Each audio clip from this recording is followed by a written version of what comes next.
Why is men's style such a contentious topic?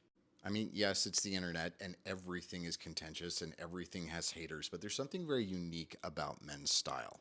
And it doesn't matter what it is. It can be something that's really aggressive. It can be something that's very simple. It can be refined. It can be rakish.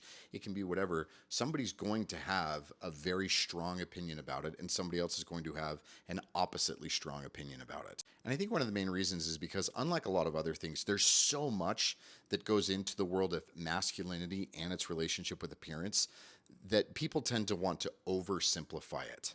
And at the risk of becoming the midwit in the meme, I want to dive into some of these things and actually help like simplify it further as opposed to it being all messy and crazy.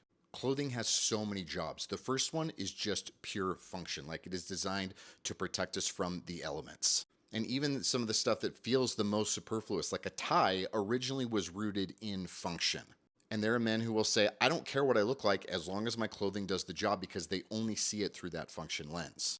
Same goes from like a health or like a beauty as it relates to like sexuality perspective, where people will say, doesn't matter what you wear if you're jacked, you can just look good regardless. Or I don't really care what I wear as long as women like it, or that my wife buys my clothes for me. Or you will get guys who say things like style is just for skinny people, or style is just for beautiful people and it's not for the rest of us. But another arena of style is this idea of like individuality, which is where you will get people that can push all of these limits. And then often you will hear people say things like, it doesn't matter what you wear as long as you're confident. But again, that's just focusing on that one arena to the exclusion of the others. Or you can get into just like the mechanics of the aesthetics, like the rules of thirds, or like how color theory is related to things like your contrast and your skin tone and all of this. And people say that as long as you're following these rules, then you're going to look great and it doesn't matter what else. So again, just getting very one dimensional with this.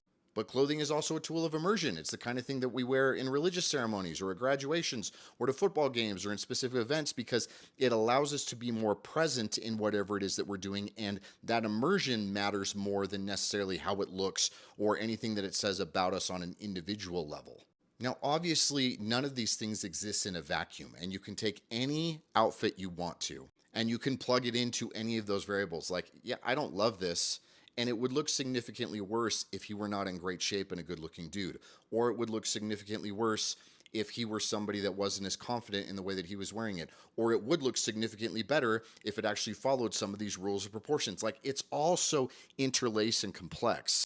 And I think that's why it's so contentious because most people don't want to embrace that complexity or they don't want to even like go through the complexity back into simplicity. They just want style to be the little silo that they need it to be in order for them to be comfortable with it.